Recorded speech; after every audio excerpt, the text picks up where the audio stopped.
ایک الگ صوبہ بن جائے گا تو کیا آپ کو لگتا ہے کہ کراچی کے ہوتے ہوئے وہ مسئلے حل نہیں ہو سکے جو الگ صوبے کے بعد حل ہو جائیں گے؟ کیونکہ صوبہ بننے میں کیا مسئلہ ہے؟ کوئی مسئلہ تو نہیں ہے. کراچی والوں نے ایک امید باندھی تھی اس جماعت سے، اس کے بانیان سے، وہ کیوں اس امید کو توڑ گئے؟ میں اس کو نہیں مانتا. لوگوں کو خوفزدہ کیا اور علاقوں میں نوگوریا خود کریٹ کیے. سندھ کی سیاست میں بہت بڑی تبدیلی لے کر آئے. تو کتنی مضبوط ہے اس وقت مہاجر قومی موومنٹ؟ الطاف حسین صاحب کی وکالت کرتے تھے، وہ لمحوں کے اندر انہوں نے وفاداریاں تبدیل کی. دنیا نے دیکھا ہے اور انشاءاللہ تعالی اس پروگرام کے اندر 26 کے بہت بڑی تبدیلی نظر آئے گی. السلام علیکم، آپ دیکھ رہے ہیں ویری نیوزی اور میں ہوں سمین نواز. آج ہم ایک مرتبہ پھر کچھ بات کریں گے کراچی کے حوالے سے. اور کراچی کی جب بات کی جاتی ہے تو یقیناً کراچی کو اردو بولنے والوں کا شہر ایک زمانے میں کہا جاتا تھا، سمجھا جاتا تھا اور تسلیم کیا جاتا تھا. لیکن وقت گزرنے کے ساتھ ساتھ جس طرح سے یہاں پر اردو بولنے والوں کی جماعت کی نمائندگی ختم ہوتی چلی گئی، ان کی گروپنگ ہوتی چلی گئی، تو اس کے ساتھ ساتھ کراچی کا جو ایک امیج برقرار تھا دیگر ملک کے اور شہروں میں، اس میں بھی خاصی حد تک تبدیلی رونما ہوتی چلی گئی. کراچی کی سیاست میں جو تبدیلیاں ہوئی ہیں اس سے کراچی والوں پر کیا اثرات پڑے ہیں؟ جو کراچی میں اردو بولنے والے لوگ تھے، اردو اسپیکنگ لوگ تھے، جو مہاجر آبادی تھی، وہ کتنی متاثر ہوئی ہے؟ اور اس وقت موجودہ صورتحال جو ملک کی وہ دیکھ رہے ہیں، اس سے کراچی میں ایک امید کی کرن نظر آتی تھی کہ جی مستقبل میں کراچی کو واقعی روشنیوں کا شہر بنتا ہوا دیکھیں گے، تو ایسا ہوتا ہوا کچھ نظر نہیں آ رہا ہے. اور آج بھی ہم کراچی کی سیاست کو اگر دیکھتے ہیں تو کراچی میں سیاست کوئی اور کر رہا ہے. کراچی والے آج بھی منتظر ہیں کہ کوئی آئے کراچی کو اون کرے، اور جو کراچی والے تھے ان کو اون کرتا ہوا نظر آئے. اسی حوالے سے آج ہمارے ساتھ موجود ہیں، ایک بڑی اہم شخصیت ہیں. اور جس طرح سے ہم نے کہا کہ کراچی کو اون کیا جاتا تھا، کراچی کے باقاعدہ طور پر ایک کراچی والوں کے لیے ایک باقاعدہ جماعت تھی جو کراچی سے لے کے اور ایوانوں تک پہنچی، چاہے وہ پارلیمنٹ ہو یا وہ سینٹ ہو، وہاں پر نمائندگی کی گئی کراچی والوں کی. لیکن اب نہ صرف یہ کہ ہمیں اس جماعت کے مختلف دھڑے نظر آتے ہیں، بلکہ وہ دھڑے بھی جو ہے وہ ڈیوائیڈ ہوتے چلے جا رہے ہیں، ان کے گروپس مختلف ٹوٹتے چلے جا رہے ہیں، تقسیم ہوتے چلے جا رہے ہیں. جی ہاں، ہم بات کر رہے ہیں مہاجر قومی موومنٹ کی، جو اس وقت متحدہ قومی موومنٹ اور اس کے بعد متحدہ قومی موومنٹ پاکستان میں تبدیل ہو گئی. دیگر اور اس میں چھوٹی بڑی تنظیمیں بن گئی ہیں، لیکن جو مہاجر قومی موومنٹ تھی اس کا جو نظریہ تھا، اس کی جو سوچ تھی، وہ اس وقت کہاں ایگزسٹ کر رہی ہے؟ کیا وہ کراچی میں اب بھی موجود ہے؟ کیا کراچی والے جانتے ہیں کہ مہاجر قومی موومنٹ رول کر سکتی ہے، ان کو اون کر سکتی ہے، مسائل ان کے حل کر سکتی ہے یا نہیں؟ اس پر ہم کچھ گفتگو کریں گے. ہمارے ساتھ چیئرمین مہاجر قومی موومنٹ آفاق احمد صاحب موجود ہیں. بہت شکریہ سر، آپ نے قیمتی وقت میں سے بڑی مشکل سے مینیج کیا ٹائم. سب سے پہلے مجھے بتا دیجئے، مہاجر قومی موومنٹ سے جس طرح ہم نے بات کا آغاز کیا، تو جو منشور تھا، جو مقصد تھا اس جماعت کے قیام کا، وہ کیوں تبدیل ہو گیا؟ وہ کیوں جو ہے وہ بدل گیا؟ اور جو کراچی والوں نے ایک امید باندھی تھی اس جماعت سے، اس کے بانیان سے، وہ کیوں اس امید کو توڑ گئے؟ مہاجر قومی موومنٹ کا منشور تو وہی ہے جو 1978 میں اے پی ایم ایس او کے زمانے میں ہم نے بنایا تھا. اور اس کے بعد جب مہاجر قومی موومنٹ بنائی تو جو منشور تھا وہ آج بھی ہمارا وہی منشور ہے. متحدہ قومی موومنٹ بنی، ان کے منشور میں یقیناً تبدیلی ہے. اور یعنی جو مہاجر عوام کی امیدیں جو وابستہ تھیں وہ متحدہ بننے کے بعد پوری نہیں ہوئیں. جو ہمارے مطالبات تھے ماضی میں، ان مطالبات سے روگردانی کی گئی، اور جس کا نتیجہ ہے آج کہ سب تقسیم ہے.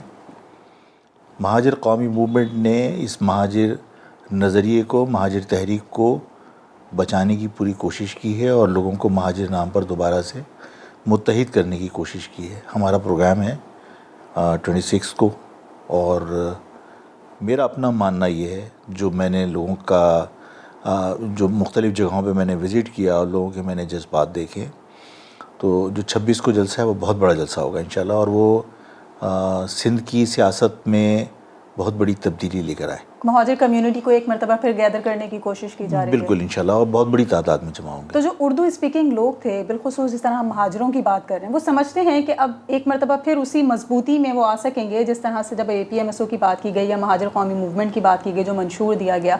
آپ اس وقت کسی اور پوزیشن میں تھے، اس وقت آفاق احمد ایک فرد واحد کی پوزیشن میں نظر آ رہا ہے، اور جو اور دیگر آپ کے تنظیم کے ساتھی تھے وہ دیگر گروپس کے ساتھ چلے گئے، کچھ اور جماعتوں میں چلے گئے، اپنی جماعتیں انہوں نے بنا لی. تو کتنی مضبوط ہے اس وقت مہاجر قومی موومنٹ؟ اچھا، کسی بھی تنظیم اور کسی بھی گروپ کو لیں گے نا، تو تمام کے تمام لوگ کبھی بھی ایک ساتھ نہیں ہوتے. بعض اوقات یہ ہوتا ہے کہ پارٹی کی لیڈرشپ فیصلہ کرتی ہے کچھ لوگوں کو ذمہ داریوں سے ہٹانے کا، اور کچھ لوگ اپنے طور پر کوئی راہ متعین کر لیتے ہیں اپنے لیے. تو تمام جماعتوں میں یہ پروسیس ہوتا ہے. اس میں کوئی نئی بات نہیں ہے کہ مہاجر قومی موومنٹ کے کچھ ساتھی اس وقت موجود نہیں ہیں, لیکن میجورٹی پارٹی کے ساتھ ہے. اور میں نے کچھ دیر پہلے ہی یہ بات کہی تھی کہ یہ اس تحریک کا بڑا اعزاز ہے کہ اس تحریک سے لوگوں نے وفاداریاں تبدیل نہیں کی. یعنی بہت سارے لوگ ہیں جو لمحوں کے اندر انہوں نے وفاداریاں تبدیل کی. دنیا نے دیکھا ہے کہ جو ایک طویل عرصے تک الطاف حسین صاحب کی وکالت کرتے تھے, وہ لمحے بھر کے اندر ٹھاکر کے لے جانے پہ وفاداریاں تبدیل کی. لیکن لوگوں نے یہاں پر مہاجر نظری سے جو جڑے تھے, انہوں نے سیاسی مخالفین کے بدترین مظالم بھی جھیلے, ریاستی مظالم بھی جھیلے, جیلیں بھی کاٹی, لیکن وہ نظریے سے انہوں نے انحراف نہیں کیا اور وہ اس تنظیم سے جڑے ہوئے ہیں. یہ اس تحریک کا اعزاز ہے اور انشاءاللہ تعالی ہم قوم کو دوبارہ سے متحد کریں گے. صحیح. آفاق صاحب, کتنے دروازے کھلے ہیں ان لوگوں کے لیے جو آپ کو چھوڑ کر جا چکے ہیں لیکن واپس آپ کے ساتھ اس تحریک میں شریک ہونا چاہیں؟ سیاست میں کبھی بھی کسی کے لیے دروازے بند نہیں ہوتے. دیکھنا یہ پڑتا ہے کہ کون کس موقع پر گیا, اور اس کے لیے اگر فیصلے کرنے ہیں تو وہ پارٹی کے جو کیبنٹ ہے, مرکزی کابینہ ہے, وہ مشترکہ طور پر حالات کو دیکھ کر پھر فیصلہ کرے گی. لیکن جو متحدہ قومی موومنٹ کے لوگ ہیں جو کبھی ہماری تحریک کا حصہ نہیں رہے, یعنی ہمارے مہاجر قومی موومنٹ کا حصہ نہیں رہے, اور بعد میں لوگوں نے متحدہ کو جوائن کیا, انہیں نہ آفاق کے بارے میں پتہ تھا, اس لیے کہ ایک سوچے سمجھے منصوبے کے تحت ان کو دشمن ہمیں بتا کر ہم سے دور رکھا گیا, ملنے نہیں دیا, لوگوں کو خوف زدہ کیا اور علاقوں میں نو گو ایریا خود کریٹ کیے تاکہ ہم سے لوگوں کا ملنا جلنا نہ ہو, انٹریکشن نہ ہو. تو اب جو حالات تبدیل ہوئے ہیں اس میں لوگ ظاہر ملے بھی ہیں اور لوگوں کو پتہ چلا کہ جو کچھ ان کو بتایا گیا تھا وہ غلط تھا. تو متحدہ قومی موومنٹ کے لوگوں سے تو میں نے درخواست کی ہے کہ وہ واپس اپنے اصل پلیٹ فارم کی طرف آئیں, اور سینکڑوں کی تعداد میں لوگوں نے ہمیں جوائن کیا ہے. اور انشاءاللہ تعالی اس پروگرام کے اندر 26 کے بہت بڑی تبدیلی نظر آئے گی. صحیح. 26 کا جو آپ کا پروگرام ہونے جا رہا ہے تو ہم دیکھ رہے ہیں کہ بعض گشت ہو رہی ہے بلدیاتی قانون, بلدیاتی انتخابات کے حوالے سے, تو کیا کوئی اہم کردار ادا کرتا نظر آئے گا آپ کا یہ جلسہ بلدیاتی الیکشنز کے حوالے سے؟ کوئی اگر انتخابات ہوتے ہیں تو آپ اس میں پارٹیسپیٹ کریں گے, لوگ آپ کو ووٹ دیں گے, ایک مرتبہ موقع دیں گے شہر کی سربراہی کا؟ دیکھیے, یہ ساری کوششیں تو ہم مستقل کرتے ہی رہے ہیں اور تمام جماعتیں کر رہی ہیں, چاہے انہیں مطلب کسی بھی نام سے لوگ پکارتے ہوں. متحدہ میں جس طرح آپ نے کہا مختلف گروپس ہیں, لیکن تمام کے تمام گروپس ہیں بلدیاتی جو ابھی قانون بنا اس کی مخالفت کی. ہم نے بھی اس کو رد کیا کہ یہاں کے شہری عوام کی امنگوں کے مطابق نہیں ہے. جو ان کے دعوے ہیں کہ وہ شہری علاقے کے مفادات میں ہیں, جو ان کا قانون ہے, میں اس کو نہیں مانتا. اگر وہ واقعی سنسیئرلی اس شہر کے مفاد میں یا شہری عوام کے مفاد میں, مطلب میں پیپلز پارٹی سے یہ توقع نہیں رکھتا کہ وہ مہاجر عوام کے مفاد میں کوئی فیصلہ کریں گے, لیکن اگر وہ شہری عوام کے مفاد میں بھی فیصلہ کریں تو کراچی جو میٹروپولیٹن سٹی ہے اور جو پوری دنیا میں ہم دیکھتے ہیں مہذب معاشروں میں, تو مہذب معاشروں میں تو جو شہر کا انفراسٹرکچر بنانے والے ادارے, شہر کا انفراسٹرکچر کو مینٹین رکھنے والے جتنے ادارے ہیں وہ سب میئر کے ماتحت ہوتے ہیں. ایون پولیس تک ماتحت ہوتی ہے. یہاں پولیس کو میئر کے ماتحت کرنا ممکن ہے صوبائی گورنمنٹوں کے لیے, وہ پنجاب کی ہو یا سندھ کی ہو, آسان نہیں ہے. لیکن کراچی کے جو ادارے ہیں, جو ڈیولپمنٹ اتھارٹیز ہیں, جیسے کراچی ڈیولپمنٹ اتھارٹی KDA ہے, یا ملیر ہے, ملیر MDA بنا ہوا ہے, یا لیاری ڈیولپمنٹ اتھارٹی, یہ سب جو لوکل گورنمنٹ کا سربراہ ہو یا جو اس شہر کا بلدیاتی سربراہ, اس کے ماتحت ہونی چاہیے. ہم سے ظاہر ہے جس بات پر اختلاف لوگوں کا ہے وہ ایجوکیشن ڈپارٹمنٹ اور ہیلتھ, یہ سندھ گورنمنٹ اپنے ماتحت کرنا چاہتی ہے اور ان کی سروسز سندھ گورنمنٹ میں ایبزارب کرنا چاہتی ہے.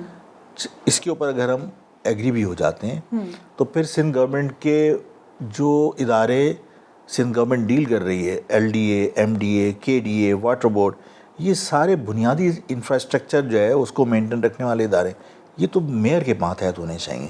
تو اگر وہ سنسیئرلی کچھ شہر کے مفاد میں کرنا چاہتے ہیں تو پھر سندھ گورنمنٹ کو یہ ادارے ان کے ماتحت کرنے چاہیے. لیکن ایسا کبھی بھی کیا نہیں جائے گا کیونکہ شاید ماضی میں جو میں اپنی بات کو اور آگے بڑھاتا ہوں. آپ نے مجھے یاد دلا دیا کہ ظاہر ہے یہ ہم کوشش کر سکتے ہیں, کوشش کر رہے ہیں.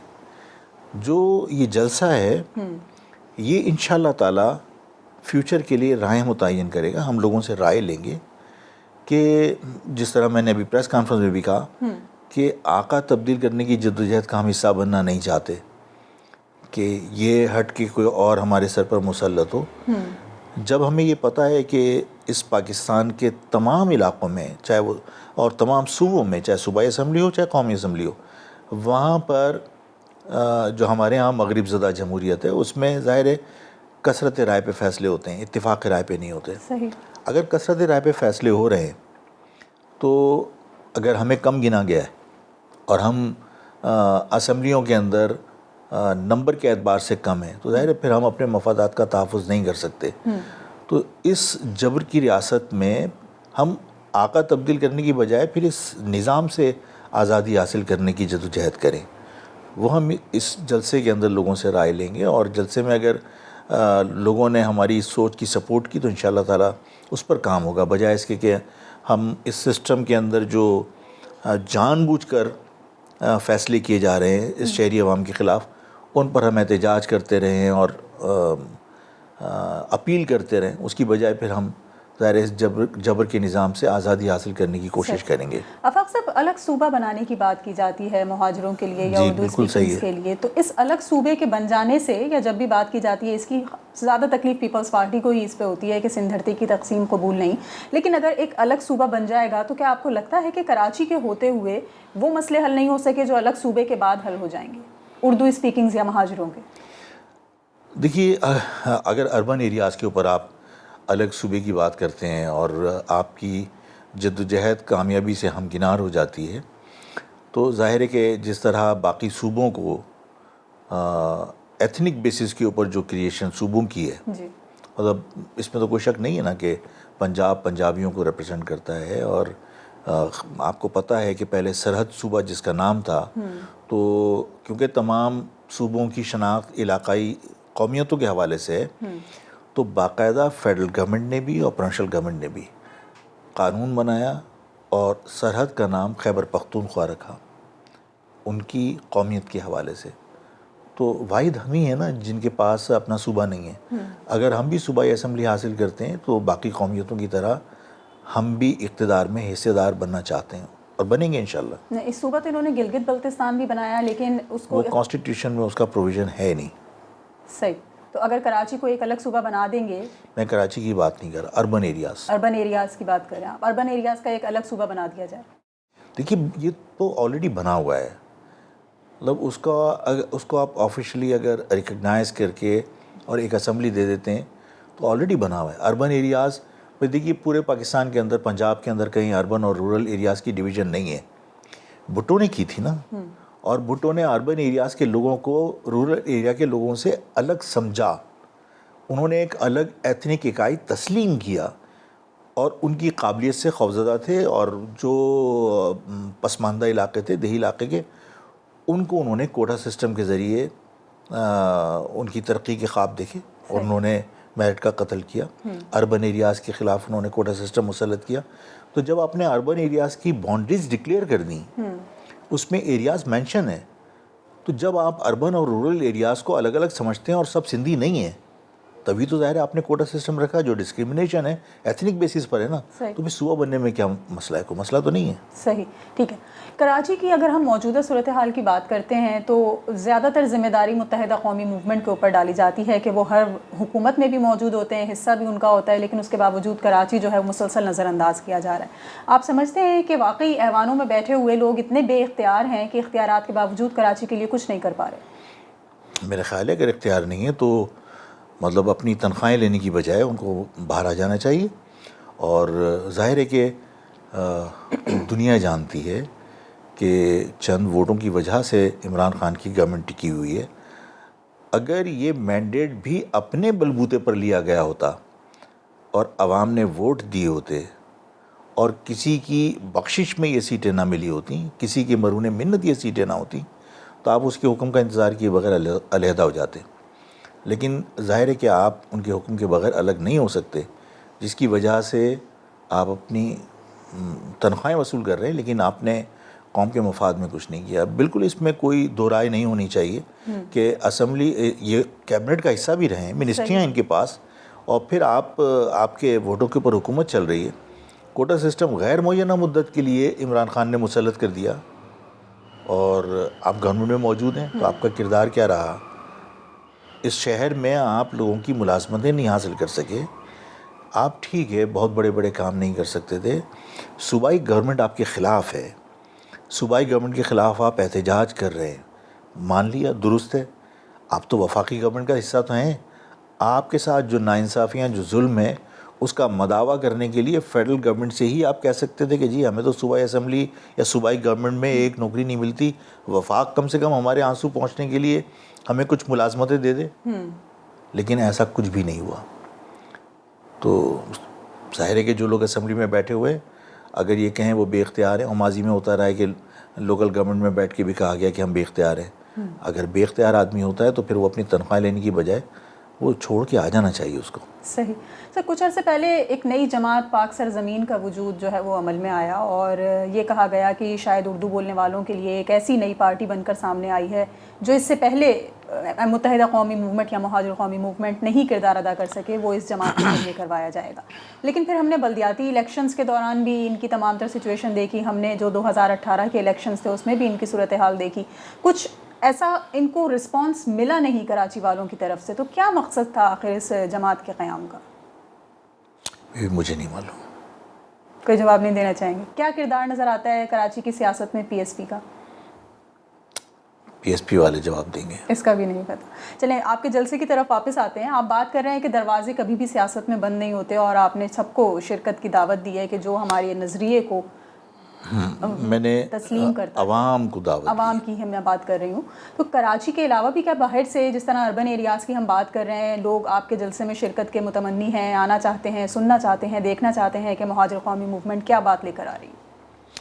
ان شاء اللہ تعالیٰ اندرون سندھ سے بھی جو شہری علاقے ہیں، حیدرآباد ہے، ٹنڈو آدم ہے، ٹنڈو جام ہے، میرپور خاص ہے، وہاں سے بھی لوگ آئیں گے۔ صحیح، بالکل۔ بہت شکریہ، آفاق احمد ہمارے ساتھ موجود تھے، اور چونکہ وقت بہت مختصر ہے اور قیمتی وقت ہے آفاق صاحب کا، تو خاصی مصروفیت میں سے کچھ وقت نکالا اور ہم نے کوشش کی کہ ہلکی سی کراچی کی سیاست کو تھوڑا سا ڈسکس کریں، موجودہ سینیریو میں جو حالات چل رہے ہیں، جو صورتحال ہے سیاسی طور پر بھی، خود کراچی والے اس وقت جس طرح سے جن حالات سے دو چار ہیں اس کو بھی ہم نے تھوڑا سا جاننے کی کوشش کی کہ کیا اس کی وجوہات ہیں اور کیوں آخر کراچی کے مسائل بڑھتے چلے جا رہے ہیں، اور اردو اسپیکنگ یا مہاجروں کی جو کمیونٹیز ہیں وہ ان مسائل سے باہر نکلنے میں اب تک کامیاب نہیں ہو سکی ہیں۔